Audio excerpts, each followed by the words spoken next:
Let's rodeo at the Cinch World's Toughest Rodeo, January 10th and 11th at Wells Fargo Arena. It's rodeo and a whole lot more. Come early for autographs, pony rides, and more. See more action, the best entertainment, and be part of the fun. It's too great to wait. Get tickets now at HiVTix.com. It's wild, it's western, it's pro rodeo at the Cinch World's Toughest Rodeo, January 10th and 11th. Shane Gillis, live on stage. I'm a bit of a history buff, which, by the way, that is early onset Republican. His biggest tour ever is coming to Des Moines. You're a white dude in your 20s and 30s, and you're like, I can't stop reading about World War II. It's coming, bro. See Shane Gillis with his unmistakable comedic style. Live at Wells Fargo Arena Saturday, May 31st. Get tickets now at iowaeventcenter.com. For more, visit ShaneMGillis.com.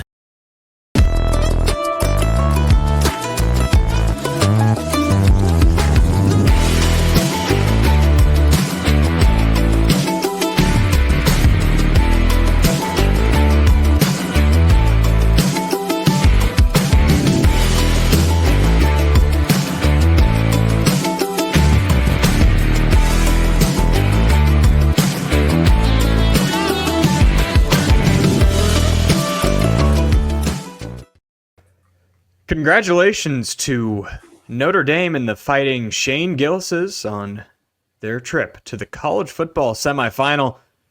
We are one Arizona State blown coverage away from an SEC-less college football playoff semifinal. Unfortunately, that could not happen. This is Bigger Than 12 on Iowa Everywhere. I am Jake Brend, joined by Derek Duke down in Texas. Derek, this is our first show in a year. Welcome back.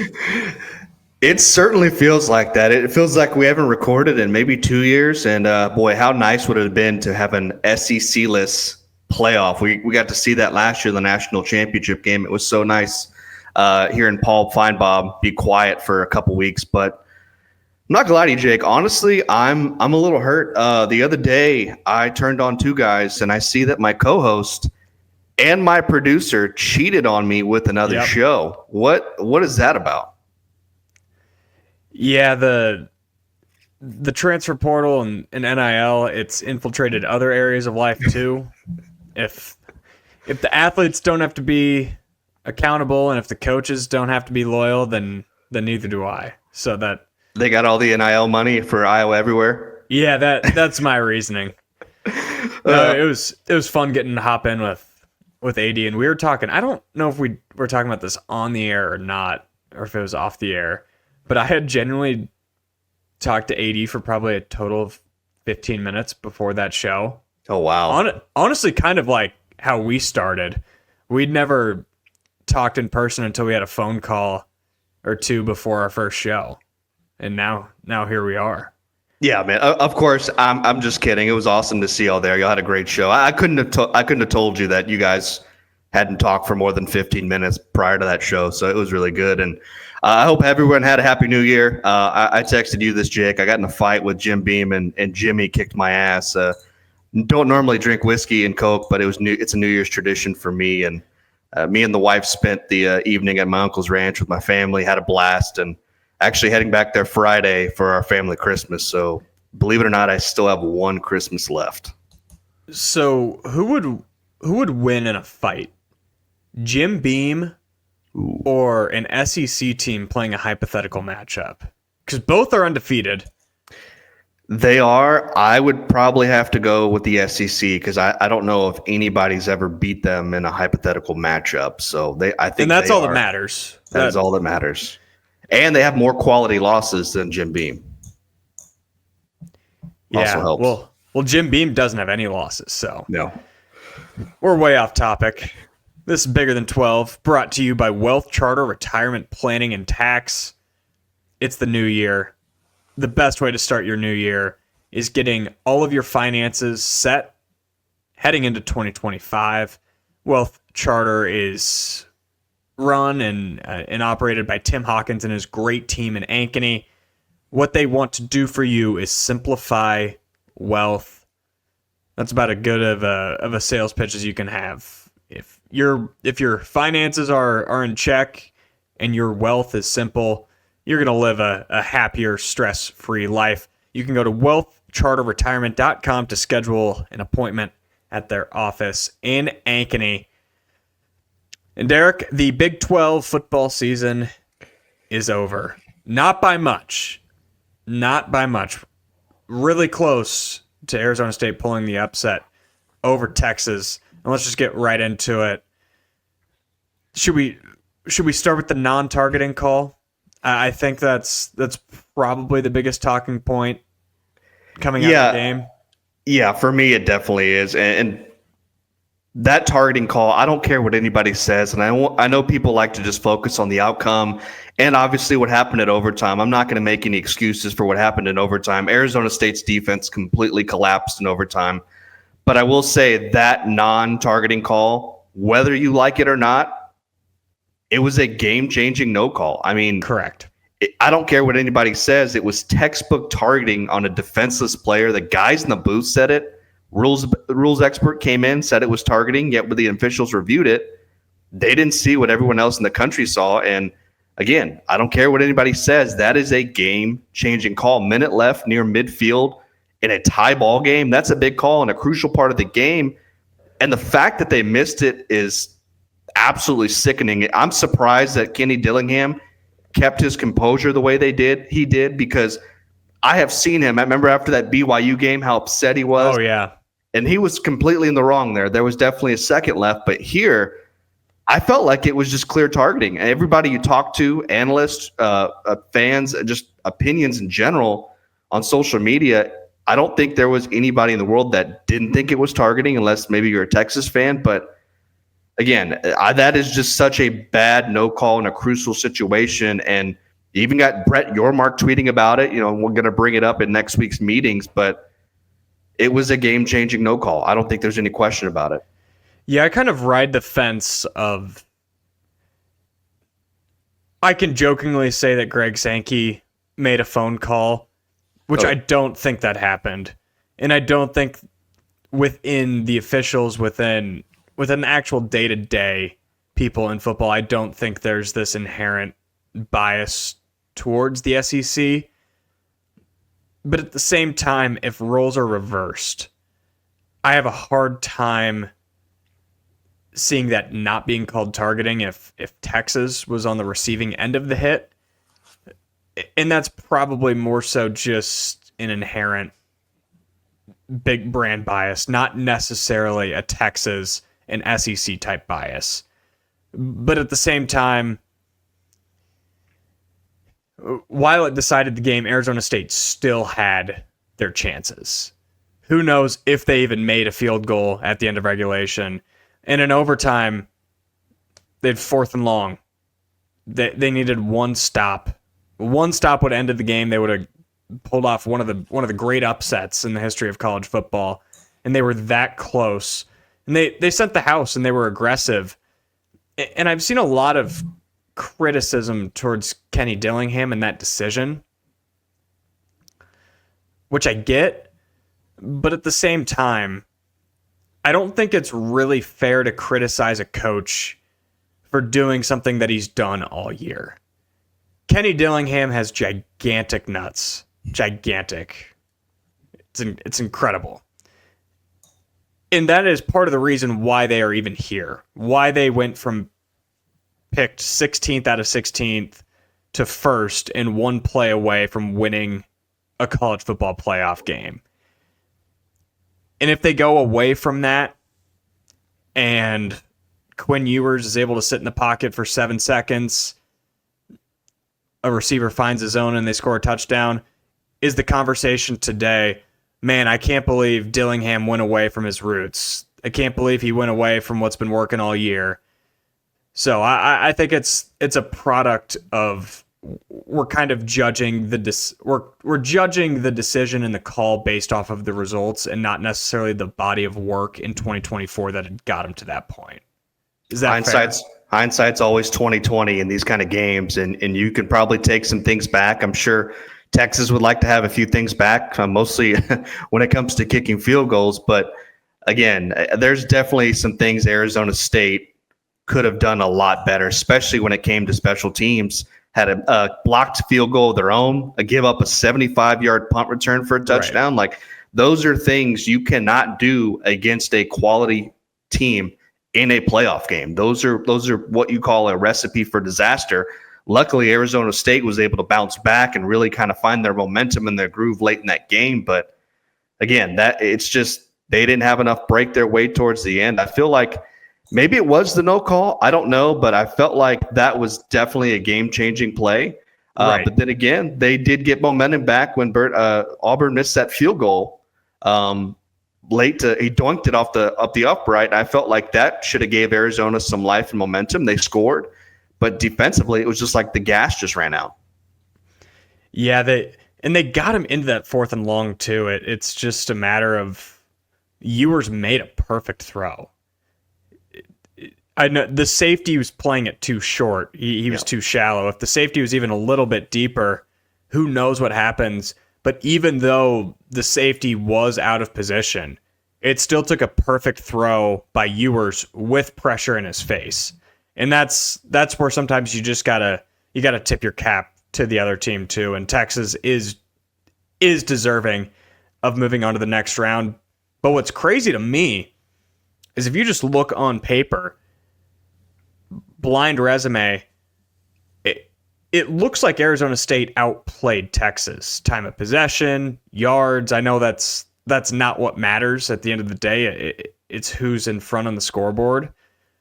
But that right there was a really good day for the Big 12. Because at minimum, the Big 12 could not have an embarrassing blowout. They couldn't have what happened to Tennessee against Ohio State. They couldn't even have what happened to Indiana against Notre Dame. I know that score ended up somewhat close, but that was a team that did not belong on the same field as them. Not only did Arizona State prove they belong, they were one play away from beating them. And maybe that needs to happen a few more times over the next few years to shrink the gap of the perceived gap between the Big 12 and these other conferences. But when your conference championship goes out and performs like they did, it is an overwhelmingly positive result for the conference and everybody in the conference, to that matter. Yeah, and I know there's been a lot of complaints about the playoff games, but that one exceeded expectations for a lot of people, including myself. Just off the top of my head, I had to kind of think about it after the game and my quick takes, but I think that's a top 5 game, playoff game since this format started. Oh, yeah. And the other thing, I can't believe we kind of got into this way too much without talking about one man. I don't care if you have watched a single Texas game or an Arizona State game this year. If you watched that game, you knew who the best player on the field was, and his name was Cam Skattebo. That guy is a dude, 143 yards, 2 rushing scores. He even led the team in receiving yards, and to top it off, he throws a touchdown pass.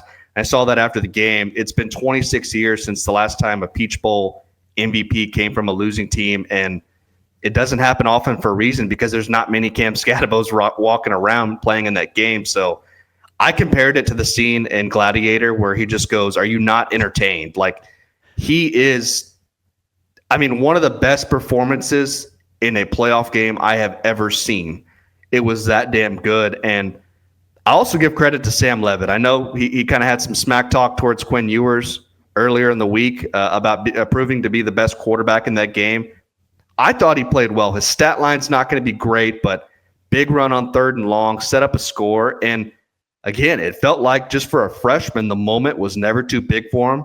And I really look forward to seeing what he can do next season coming back to Tempe. And overall, I also thought Arizona, and I gave him crap about the overtime, but I thought Arizona State's defense played very well. Only gave up 17 points in the first 4 quarters. Like, that effort alone should be good enough to win. But then you take away with the punt return for a touchdown and all these kind of things. But couple missed field goals. Yeah, there was some things, again, Arizona State would like to take back. But again, very impressed with that effort. And you're right. Like, if Arizona State gets blown out like Tennessee did, We heard a little bit about Tennessee, but the national media would have buried the Big 12 in the dirt if what happened to Tennessee happened to Arizona State on yesterday. So for me, that was huge. And I think they did prove now with Georgia being knocked out that the best team in the Big 12 can compete with what the SEC, the best the SEC has to offer. And I tweeted that out after the game. Obviously, we didn't like the result of the outcome of this game, but I think that the Big 12 proved that they can produce teams that can compete with anybody in the country. And it's going to take years to level things out. Programs have only been able to legally pay the players for 4 seasons, Yeah. when certain schools have been doing it forever. Now that everybody else can do it, there aren't 5 stars 3 and 4 deep at certain SEC programs. It's just not that way anymore, and it's going to continue to level out over the next 5 or 6 years. And I do think we're going to see more parity from maybe not having 3 or 4 teams every year that can win a national championship. Maybe in 2030 that number could be 8 or 9. I have no way of knowing. I don't have a crystal ball into that. But you already saw what Arizona State was able to do in year 2 under Kenny Dillingham. It took a lot of work, there's no doubt, and it took an incredible running back. But I don't think 15 years ago you could rebuild a program that doesn't have a ton of history like Arizona State and be able to go head-to-head with the SEC runner-up in year 2. And I think we'll continue to see that level out over the next few years. The more these players that would typically be stashed until they were junior or senior, once they're transferring to go be the starting cornerback at an Indiana or the starting tight end at a Nebraska, I think it'll be good overall for the sport of college football. For sure. I agree 100% with that. And we'll talk about it later, but the job that Kenny Dillingham and his staff have done have been unmatched. Absolutely incredible turnaround. We'll kind of get to more of that in the report card section of the show, but really impressed with the job him and his staff have done this season. Yeah, I just realized I didn't really set the table for what's to come on today's Bigger Than 12. Well, we just talked Arizona State, Texas in the Peach Bowl. We're going to break down just some overall bowl takeaways, nothing too crazy. We're going to close up our report card season and then finish with some hoops talk as we really completely put a bow on football season for the most part. Crazy that we're here. It doesn't feel like that long ago. No. We were jumping into preseason expectations. Anything else on the Arizona State Texas game specifically? We'll put a bow on Arizona State season coming up in report cards in just a little bit. I think it's just kind of a sad day, especially for me. I'm really a big football guy, so anytime the Big 12 football season ends, it's like somebody died. It really is. It sucks for me. It's a long off season. Obviously, they're gonna have to wait a long time. But hey, you know how time goes by so fast now for me. So I'll blink, and July and media days will be here. So I'll be excited once again. So my level of excitement is gonna keep ramping up here as the months go by. It's crazy. And when we started this back in August, I don't think we would have ever thought we'd be spending as much time on Arizona State and Cameron Skattebo as we have. But here we are. And guy's incredible. He is a Big 12 legend. That's someone who will be remembered for a long time. And that performance will be remembered.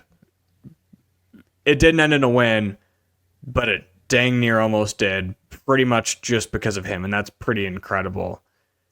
One question I just thought of, was that maybe best case scenario with how Ohio State's playing? Was it almost best case scenario for Arizona State to get this close to Texas? Would it be better for the Big 12's perception, lose in overtime to Texas or win and then get shellacked by 35 to Ohio State, like Ohio State would maybe do to any single team in the program. Am I off base on that? I think if Texas got beat by Ohio State really badly, and then people would have been like, well, what would Arizona State have done? They wouldn't have done any better. So I don't really think it would have benefited. I think the best thing that could have happened is if Arizona State wins, because for two reasons here. One, you have a win over Texas, a former member of the Big 12. That is that's revenge. Like the you can hold revenge. that forever. You can literally hold that forever. You beat Texas in a playoff game. And secondly, you beat an SEC team in the playoff game, which counts triple, depending on who you talk to. And also now with Georgia out, there would be no SEC teams left in the college football playoff. Every one of them lost their first game. So except outside of Texas, obviously it would be Clemson, but it would have been a lot better. Obviously, I think if Arizona State would have just won. And then who knows? You see what happens against a team like Ohio State. Obviously, the Buckeyes look like a completely different football team. They're firing on all cylinders, but a win over Texas would have just been so much sweeter. I agree.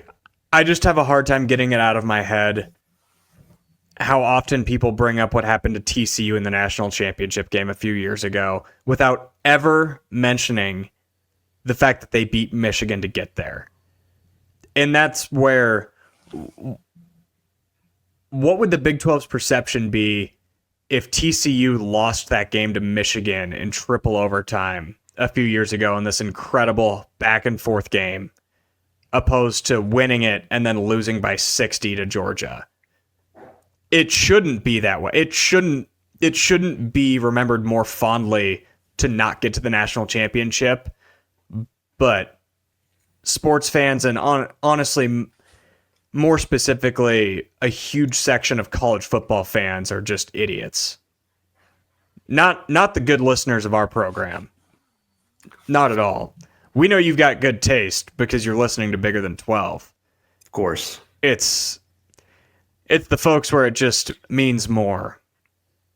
It's just something I thought of. I don't know. I agree with you. If Arizona State would have won that game, it would have been even better for the Big 12. We're going to talk Bulls in just a couple of seconds. But first, we'd like to give a shout out to our friends at Freedom Tire. Got 4 inches of snow today in Des Moines. Finally. Oh, wow. It's the first real snow we've had. We had a couple dustings already. But man, if you haven't taken your car to Freedom Tire to get your car winterized, what are you doing? You're not running out of time. You're past time. You got to go tomorrow. Quentin Crowner and his team will get you in. They'll take care of you. They'll get you right in, right out. You could head to Ames, Altoona, Fleur Drive, West Des Moines, or Hickman and Urbandale. All locations will get you in and out. And he's not going to upcharge you. He's not going to make up some fake problems with your car. He's going to take care of you because they're a locally owned company supporting this locally owned company. It's why we do it. It's why we love it. Go support Freedom Tire at any of their Central Iowa locations. Aiden Wyatt, Happy New Year. Happy New Year. Derek, you know what a snow squall is? We have I'm not familiar with this stuff that you call snow. No, I'm just kidding. I think I've told you guys before. Anytime I go see snow, I usually have to travel to go see it. I have been in a very unfortunate situation where it did snow down here one time, and it was like the apocalypse because I sat in my house without power for about 3 days. But other than that, I was okay. Yeah. All right. I think this one is going to be somewhat easy. I don't want to lay that out there, but we're going to go with a quarterback from Iowa. He won 1 Super Bowl, and he only spent 1 year as a starter at his school. He's a Burlington, Iowa native Cedar Rapids-ish. Wait, is this the Big 12 quarterback or the Iowa trivia question? No. Okay. No. It's a good one. That's what I thought. All right, I know the answer. That man went to Northern Iowa, I believe. Maybe. He did. and he bagged groceries for a while. He might have. NFL Hall of Famer. Yep. It's Kurt Warner. Yes. That was too easy. That was way too easy. Happy New Year. Thanks. I think I got the last one right, so I think I'm on a little streak here. Not gonna last long, but I'm on a streak. I heard 1 year starter. Like, did we send Aiden the wrong rundown or something? I thought he was pulling the random Big 12 quarterback a little early. But yeah, Kurt Warner, legend Absolutely. Around these parts. So the bowl season's wrapped up. The Big 12 went. I should have written it down. I don't know how you do the record with BYU and Colorado, because that was gonna be 1-1 no matter what. I wrote 4 and 5. Technically, 1 team won, 1 team lost, so it's kind of like evens out. Yep. What did you think about bowl season? How did the Big 12 fare? It certainly could have been better. Obviously, Arizona State winning would have been just the cherry on top of the whole season. That would have made up for a lot of some of these performances we saw. But again, conference goes 4 and 5, and one of them was between 2 Big 12 teams in the Alamo Bowl, which, by the way, ended up just being a complete dud of a game. And who would have thought that the Pop-Tarts Bowl would end up being the second best Big 12 bowl game? And I want to give credit to Pop-Tarts. I may not like Pop-Tarts personally, but they put on one hell of a bowl game. We need more bowl games like that. I think if Arizona State obviously would have beat Texas, would have changed the entire takeaway here. But again, the Big 12 could have really benefited from a playoff win. It just helps the perception of the conference, even going into next season. So, and I don't know. It's okay, but again, a close game obviously is still better than being blown out. But let's be real here. ESPN, they're in bed with the SEC and in bed with the college football playoff. And while the SEC and the college football playoff may not be laying right next to each other, they're still sleeping in the same bed. So I'm kind of referring back to that targeting call there. And I got to add one more thing here that I saw something probably about a week ago that really just bothered me, and it made me think of it right after that game. But I've already kind of said this, but anybody who thinks that the Big 12 cannot compete with what the SEC has to offer, I think is crazy. I don't think you can say that after the Peach Bowl. I think Arizona State proved to the entire country that they belonged in the playoff. I don't think there's any doubt that anybody can say that the Sun Devils did not belong. They definitely belonged. But the one thing I want to mention, Peter Burns from the SEC Network tweeted out his thoughts on the landscape of college football, and he used golf terms. And basically said that the SEC was playing a U.S. Open type of schedule while the Big 12 played a vacation golf schedule. I am no expert on golf by any means. I'm terrible at it. But I would say that vacation golfer played his ass off on a U.S. Open course and nearly took home the damn trophy. That's what I got to say.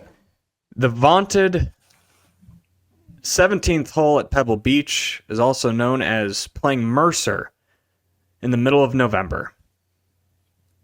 What a stupid comparison. Give me a break. Hasn't deleted the tweet. Still up, so anybody can go screen grab it if they want to. So my bold takeaway, I left Arizona State completely out of it. I think it's two different sports, comparing the playoff to the bowl games as far as how people perceive it, how people watch it. I would give the Big 12 a B for bowl season. And the reason I think they get a bump is the two most watched non-playoff bowl games involved Big 12 teams. Of course, you had Iowa State beating Miami. Almost 7 million people watched that. Look, that win in the grand scheme of things means almost nothing. But voters and people around the country will remember next summer, oh yeah, watched Iowa State beat the U. What a win. And stuff like that does mean a little something. And then BYU blowing out Colorado, I'd make the argument that was good for the conference, with Shedeur and Travis Hunter both going onto the draft. The most casual college football fans know about Colorado probably as well as any other team. when you can have another team from the Big 12 kick them in the butt the entire game, I think it improves the national perception of the rest of the Big 12. Whereas everybody expected Colorado to win that game, and obviously people will probably leave that game thinking less of Colorado, but they should also leave it thinking more of BYU. And in the long run, that's good. And then as far as the other games go, it was a good showing for TCU beating the vaunted Ragin' Cajuns, and K-State avoiding disaster. Whew. I'm not going to call it a positive, but it wasn't a negative either. And then Baylor and Tech had pretty bad performances. But at this point, I really don't think people care about conference bowl records anymore because of how bowl games are taken in by people. With the opt-outs, with just the current state of bowl games. We don't need to spend too much time on that. That's been well discussed. I don't think it's the same thing as 10 years ago when you could be like, well, the Big 12 was 6-2 this year in bowl championships, the best of any conference. I just don't think it matters as much anymore. But when the SEC loses bowl games, we absolutely get to use those records against the SEC. And that's just the way it works. That's how it should work. That's how we're going to keep doing it. But at the end of the day, I don't think how the Big 12 performed in these December bowl games has any real impact on next season perception-wise, outside of maybe for those top 4 Big 12 teams. Well, the good news is next year you're going to start off in Ireland with 2 Pop-Tarts Bowl MVPs playing against each other. Yeah. So the ultimate Pop-Tarts Bowl out in Ireland, really. Do they have a Guinness flavored Pop-Tart? No, they should just make a Guinness trophy. That would be so awesome. They should. They should do that. Well, what we should have is a Farmageddon trophy. I don't know where that's at. Also true. You could be drinking Guinness out of the Farmageddon trophy. That'd be pretty sweet. Wouldn't that be awesome? That'd be awesome. That would be great. Gosh, that's the next Big 12 football game we have. It is. August. I just thought of that. Yeah, that's August. true. Wow. It's going to be a long wait until that day. All right, Aiden. I think this is going to be our last random Big 12 quarterback of the year. Are we going to switch to random Big 12 basketball players next? Oh God, That's going to be a deeper bag than Big 12 quarterbacks, I think, for you and me, Jake. Maybe not for Derek, but I would fail so bad. Maybe we'll have Derek throw together the random ones and have Aiden and I can do that. Compete. All right, this quarterback saw action in 5 seasons at 3 different schools, but he still had fewer career passing yards than Kurt Warner in his 1 season at Northern Iowa. Career backup. Trying to think of some other hints. That's tough. That's pretty broad. There's hints that I could give, but it would give it away instantly. So 5 years, career backup, didn't throw for many yards. No. 3 different schools. Oh, 3 different schools. Big 12, FCS, and then the SEC. In that order? Yep. Big 12, FCS. 2 years SEC. at a Big 12 school. 2 years at an FCS school. 1 year I think I at an might. SEC school. I think I might have it. Is it Zeb Noland? Yeah. Let's go! Yeah. Let's go! Legend. The hint I was gonna give was the coaching thing. the coaching thing. Yeah, when he was a grad assistant at South Carolina, and somehow they found an extra year of eligibility for him, and he suited up a couple games. Yeah, so he was a grad assistant. wow. I don't know how well you know this story, Derek. He was a grad assistant at South Carolina. He had wrapped up his playing career at North Dakota State. Or wait. Yep. And then they just had 2 or 3 quarterbacks get hurt. Yeah. And he had an extra year of eligibility. So he got stripped of his grad assistant title and was named the quarterback. I remember the story, the name. That's definitely one that was way deep in that bag for sure. Was Will Muschamp the coach at South Carolina at that time, or was it the guy after? It would have been 21. So I think that would have been Beamer, right? Yeah, Beamer's first or second. Was it? Oh, it was Beamer's first year. Okay, I think it was. Yeah. But yeah, Okay. so Zeb was he was the quarterback in between Brock? Kyle Kempt and Brock Purdy. Okay, yeah. So I remember Kempt him. started the 2018 season and got hurt in the Cyhawk game. Then Zeb Nolan came in relief, wasn't great, and then played. He started the Oklahoma game where they actually gave Kyler Murray a pretty good fight at Jack Trice, but lost. And then started at TCU. And I want to say he completed like 7 or 8 passes for only 60 yards. I think I remember that. They lost to TCU. The next week, he goes out, throws a pick against Oklahoma State. Purdy They comes turn the in. keys to Yeah. Purdy, and the rest is history. I don't think he ever took another snap in Ames. Not after that pump fake Purdy had in that game. I don't No. think you couldn't go back. Not after that pump fake made half the women in Iowa pregnant. Oh, jeez. Oh, boy. Man, what a way to go out with the random Big 12 quarterbacks. That was good. I've got juice now for the rest of the show, man. I'm fired up. Let's close out the report cards.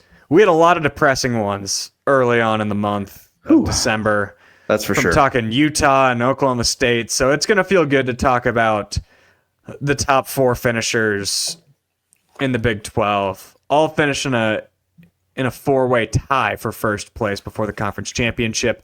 We got Colorado, BYU, Iowa State, Arizona State. We'll go in that order. What grade do you give the Buffs, Derek? I'll go with an A- here. If they made it to Arlington, I probably would have said A+, but an A this season is pretty damn good considering the expectations for Colorado this season. They weren't supposed to do anything this year. They weren't even picked inside the Big 12 preseason top 10.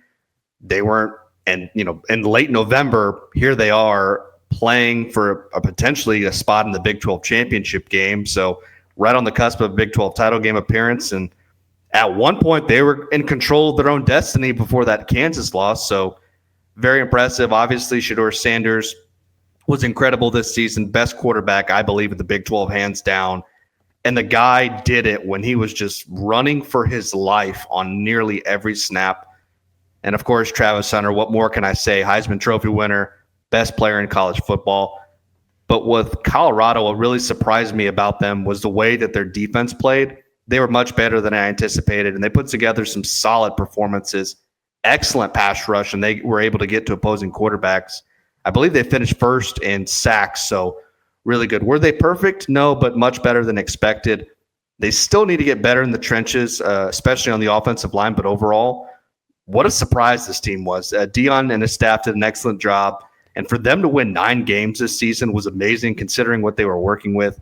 And keep in mind, and I had to really kind of put this into perspective here, this is just year 2 of the Dion era, and they win 9 games.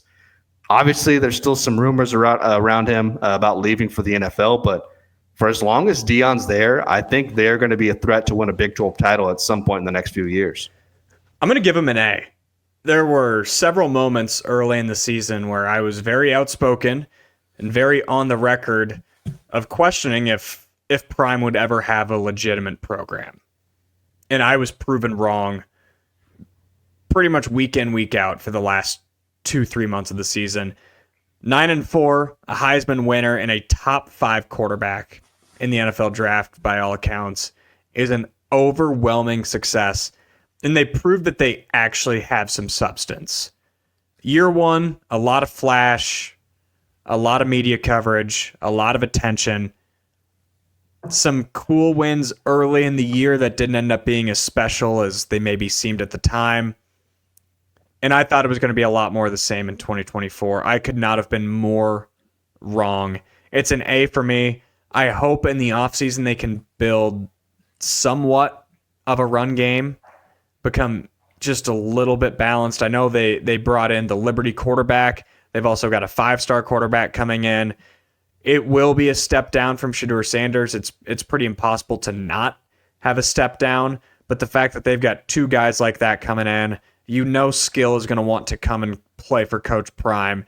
If they can just go from a D- to a C in the trenches, they'll be one of the 3 to 5 favorites to win the league next year. For sure. Agreed. BYU. What a story they were. I'm going to give them an A+. Picked 13th. They go 11-2, and you could very well make the case that they were the second best team in the Big 12, but they just had pretty bad tiebreaker luck and didn't get the chance to prove it in Arlington.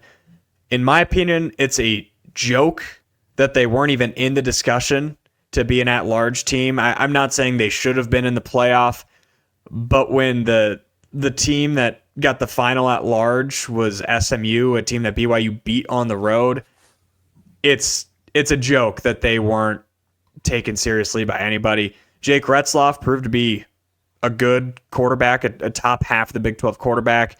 They've got some pretty good weapons in Kingston, and they got a good defense, and they're well coached by Kalani Sitake.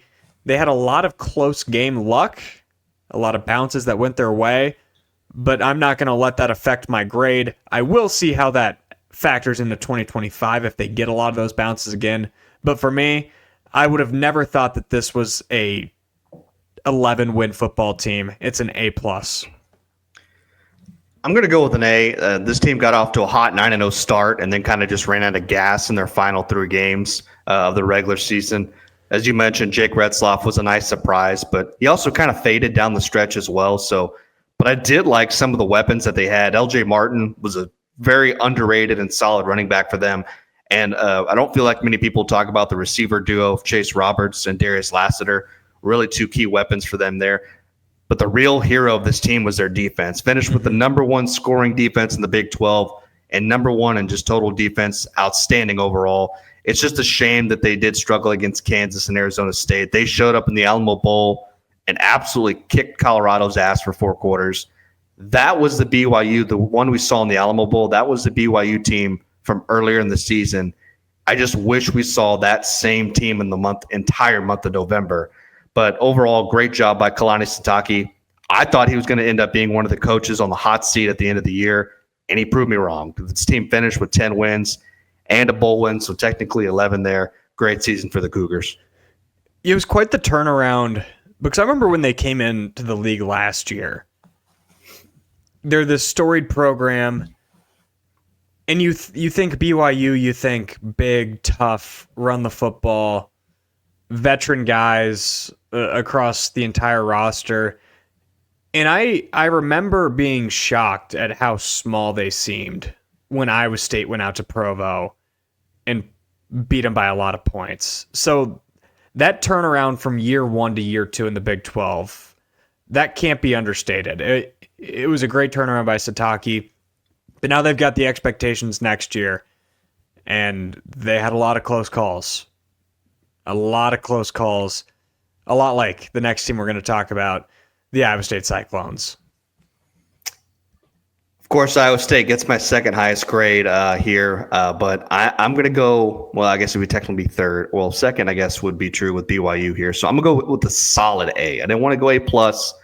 I went with an A. What a historic season for the Cyclones. And I'm not going to lie to you, it does feel weird not talking Iowa State football on the show for the last few weeks. I definitely miss our cracking one for the Clone segment, but I was still able to pull a beverage for the show. But back to football here. What a win, what a year, what a season. 10 wins for the first time in program history. And, of course, Pop-Tarts Bowl champs, had to throw that in there. I think for me, Rocco Beck really took that next step at quarterback, and I think he could end up being arguably the best quarterback in the Big 12 heading into next season. And obviously with Jalen Noel and Jaden Higgins were probably the best receiver duo in the entire conference.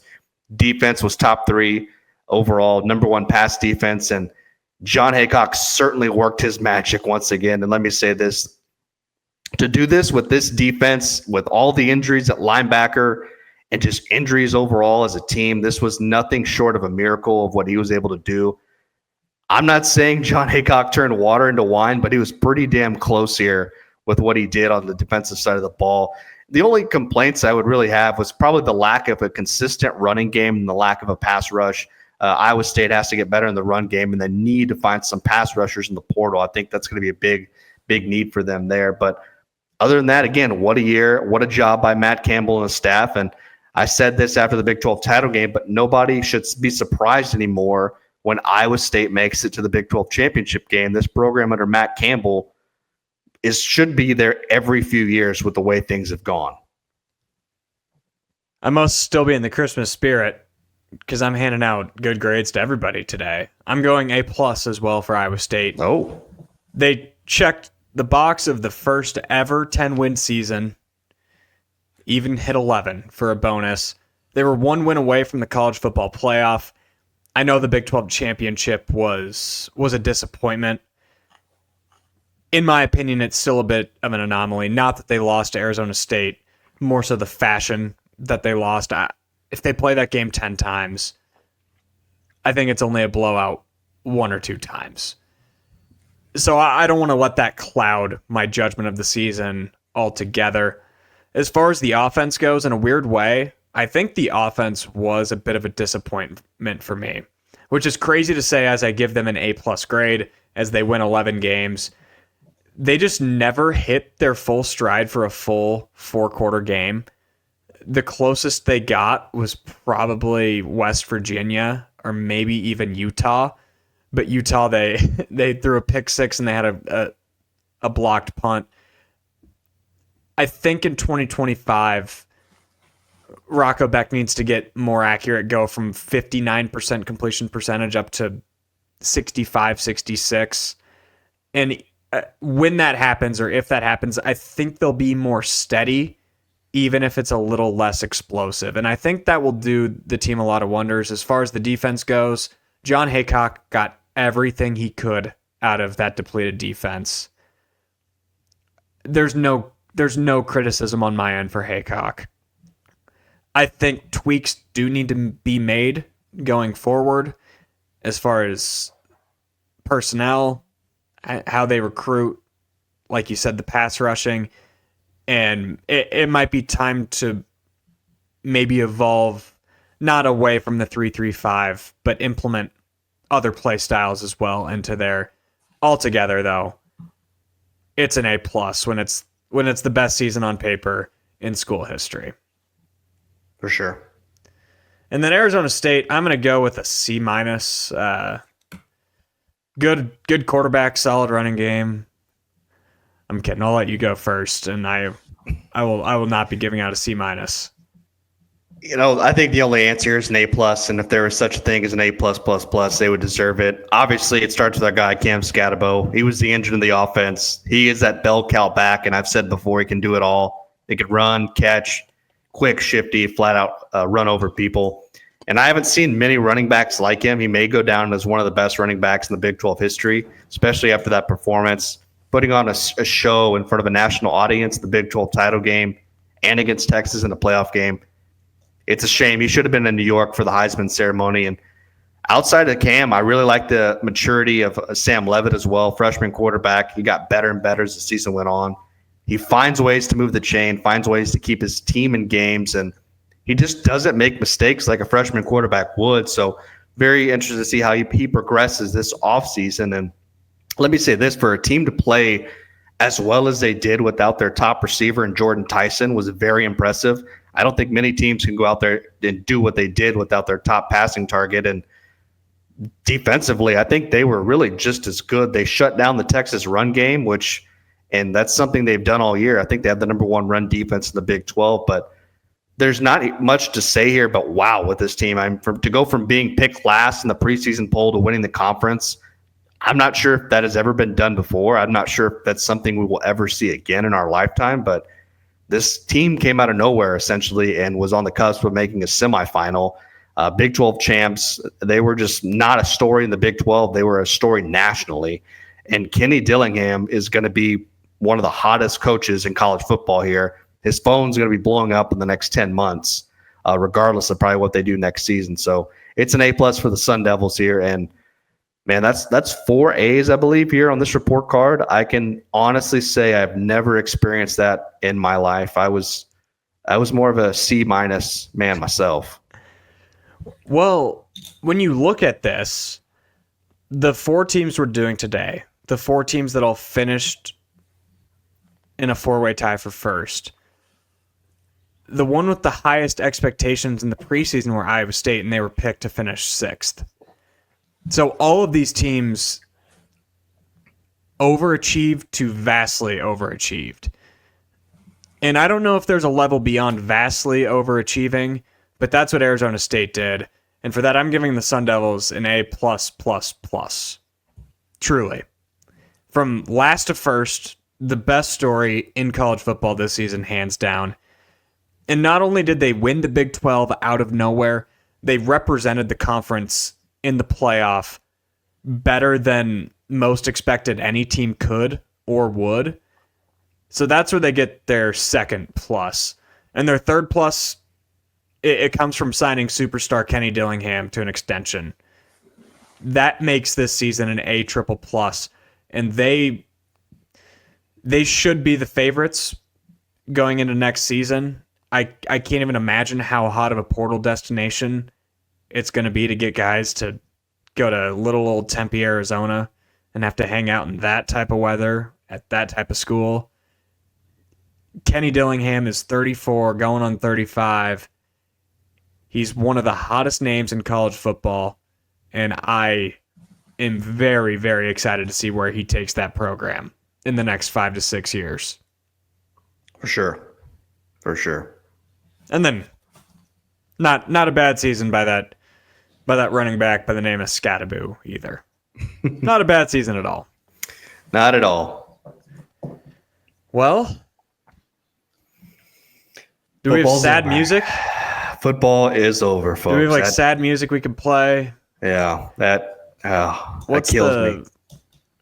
What's the commercial where they always show the dogs like in kennels and? Oh gosh, I just turn the channel when that comes on. Yeah. I can't stand to listen to that. But no. Thank you, Aiden. Part of me died today on this New Year's of 2025, but it's going to come back before we know it. So I'm going to miss football, but I'm so glad that Big 12 basketball is back. I'm locked in. I'm tapped in. I am wired into Big 12 hoops. We just got a few talking points today. We're going to talk KU, West Virginia, a little Central Florida, and Johnny Dawkins. We're going to look ahead to the lone ranked-on-ranked game coming up this Saturday between Iowa State and Baylor. Usually I like to go with the positive first, but what is wrong with the Kansas Jayhawks? Well, before I want to go in here, I want to say that December is just such a weird month for college basketball. Kansas played a total of 5 games in December, but I understand with the schedule and all for school. So I think right now what we are seeing is just an inconsistent team. Against West Virginia at home, they're down by 13 at halftime. At one time in that game, they're down by 18, and they dug themselves such a big hole. And, they actually ended up scoring West Virginia 41-29 in the second half, but it wasn't enough. And Kansas was very sloppy defensively in that first half. And give credit to West Virginia. They were able to knock down a lot of key shots, but to me, they just have to get some of their key guys to play better. Like Hunter Dickinson was okay, but the play KJ Adams Jr. has been very shaky. 2 points and 1 rebound in 28 minutes. That's not going to cut it. And if you look at his numbers overall, they're down across the board. Less points, less rebounds. Shooting percentage has dropped considerably as well. And transfer AJ Storr got to start for them, but he didn't do much either. I think that's the big thing for Kansas. These transfer guys that they're counting on to produce just aren't playing well, whether it's AJ Storr or Riley Griffin.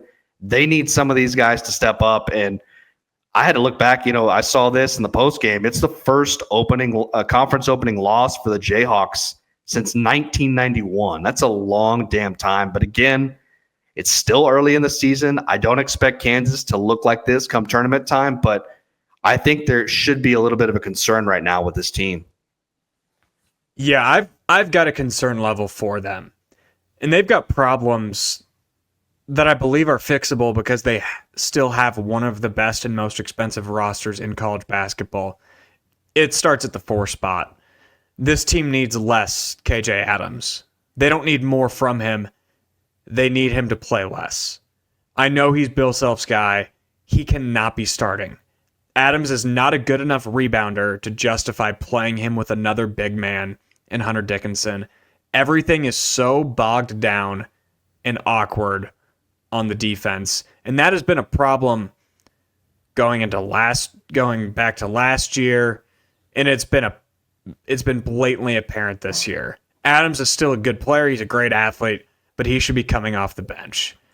They need something out of AJ Storr and Rylan Griffin. Griffin was averaging 11, almost 12 points on a Final Four Alabama team last year. He's down to 6, and he's been pretty much a non-factor in all their big games. And I was on the record when KU got AJ Storr that it was a bad pickup. I'm not a fan of AJ Storr's games, but even by my low expectations, he's been very underwhelming. And I don't want to draw conclusions on January 3rd, but this is year 2 of seeing Kansas buy the best roster, buy the most expensive roster, and have a team with a bunch of talent that is just not, it's missing something. I don't know what that something is, but something is not clicking in Lawrence. For me, like, at this point, I watched that entire West Virginia game, and I could not understand why you don't start DeJuan Harris, Zeke Mayo, AJ Storr, Rylan Griffin, and Hunter Dickinson. It's hard to get Storr and Griffin in rhythm when they're not playing a ton, when they're not getting a ton of shot opportunities. I mean, Zeke Mayo started the year coming off the bench, and now he's, not shocking, he's their best player. I think you just got to throw your 3 best guard wing scorers in the starting lineup with those cornerstone Harris and Dickinson pieces and see what happens, because whatever they're doing right now is not working. Agreed. They got to get the guys to play better, and you're right about Mayo there. He's played really, really well for them and has arguably probably turned into the best player for them as well. But to that point as well, I still think Zeke Mayo is a level below the best player that they've had the last 3 or 4 years. When they went from Ochai Agbaji to Jalen Wilson to Kevin McCullough, I think Zeke Mayo is a tier below those guys. Not that he can't get to that point. He's scratching the surface on what he can do at a Power 5 program. I just think he's a little bit below those guys. But as much as we can talk about the problems with Kansas, West Virginia is off to such a strong start in the Darren DeVries era. It's not, I'm not going to say it's shocking to me, because I know Darren. I covered Darren for a few years here in Des Moines, and I know the type of coach he is and the type of recruiter he is. But they've already got maybe the best wins in the league. They've beat Gonzaga. They won at Lawrence. That's the best win that you can have in college basketball in any year. And they beat KU without 2 of their 3 best players. I don't know when Amani Hansberry is going to be back. It sounds like it's going to be soon. And we're genuinely not sure if Tucker DeVries will be back at all this year. If he can come back, pairing those 2 with Javon Small, who has a case to be Big 12 Player of the Year, that's about as good of a 1-2-3 punch that there is in the league. And I believe the 4th spot in the Big 12 is up for grabs. And West Virginia could be right there at the end of the season to be making a push to be a top 6-7 seed in the NCAA tournament. Yeah, when you're 10-2 heading into January with wins over Gonzaga, Arizona, and Kansas, I think you have to say they're legit. And you mentioned Small, such a solid player. That guy's so fun to watch. He's playing like an All-American. And despite not even having his best games against Kansas the other night, but what really impressed me with West Virginia, they went into Allen Fieldhouse and beat Kansas without 2 of their starters, and DeVry and Hansberry. And in their place, Andre had a career high with 15 points, 6 rebounds, and 4 blocks. Then you have freshman Jonathan Powell scoring 11 points and hit 3 threes. So it was very impressive for me. And then we mentioned Small. He goes 0 for 6 behind the arc and down 2 starters, and they still win. So very impressive for me. And again, once DeVry and Hansberry comes back, I'll be interested to see how they play. But there's no denying the depth of this West Virginia team right now. They're going to pick up some quality wins here early on, and it's only going to benefit them down the road. They're tough. They're gritty. They have this whole next man up attitude that I really, really enjoyed and watch. Like to see that. And they keep their composure. That was another thing they stressed, especially coming into this last game against Kansas, was just keep the composure. No matter what happens, just stay cool. So I think that can really make a team like that a cut above. So, and now you have 3 wins over high major teams, 2 of which were AP top 10 teams. So, and all of them came on the road. So again, Coach Darian needed 12 games, I believe, to do something that Bob Huggins has never done. Yeah, that's crazy. The thing with DeVries, his teams are always going to be able to shoot, and they're always going to be pretty disciplined. If Tucker can come back healthy, they already have a win that will bump them up a seed line in March. When you win at Fog Allen Fieldhouse, it's the joker. It's the absolute wild card when it comes to tournament seeding. When you can't poke a hole in the argument of being like, well, they won at Kansas. That is good enough to be like, well, their net is 32, this other team's 27. Oh, they won at Kansas. We'll bump them ahead. That's the best weapon that you can have going into tournament time. They've already got that on their belt. So good for Darren and good for West Virginia. UCF had a huge win at the same time as that same game. They go into Lubbock, beat Texas Tech, a team that many have thought, me included, they could be up for grabs in that 4th best team in the Big 12. But here comes UCF, and they took it to them. They were up double digits for most of the second half. Tech did make it a game late. Is UCF a sleeper team in the Big 12 that nobody's talking about? Yeah, I don't know if I'm all in on UCF just yet, but I will say they've been very surprising thus far. Get off to a 4-0 start, lose back-to-back games against Wisconsin and then that crazy LSU game, and then they roll off just 6 wins in a row. UCF went a perfect 8-0, I believe, at home, which is the first time since 2011 here in the non-conference slate. Now you get Jalen Seller back from injury, and he was their leading scorer from last season. Mm-hmm. And unlike Kansas, their transfer guys are playing great. Keyshawn Hall and Jordan Ivy Curry both averaging over 15 a game. Then you throw in a veteran guy like Darius Johnson, who's been in that program for a while now, and he's having another great season so far. I like the flow of their offense, and I'm curious to see how Seller progresses in his return from that injury. So the one concern I do have with this team is on defense. They're giving up over 74 a game, which is actually the worst in the Big 12. If they can get better defensively, I would feel a lot better them as a sleeper. But still, so far they've been good, and we're going to find out a lot about them this weekend when they take on Kansas. And if you look at their schedule coming up, it really picks up here in the month of January. Yeah, it's different because last year they were elite defensively. They were one of the 5 best teams in the Big 12 on the defensive end. They just couldn't score the ball. They had the worst ranked offense on Ken Palm in 2024. And that's really flipped this year. They're middle of the pack offensively and not great so far on defense. But yeah, I think they're scratching the surface. Sellers, I mean, Iowa State fans know that guy was a stud last year when Iowa State played them down in Orlando. To get him back last week and to add him to what they've already been able to do, I think they are a tournament team. And they're a team that you don't want to go play in Orlando. I remember being so impressed by that atmosphere on TV last year when Iowa State played them in the space game.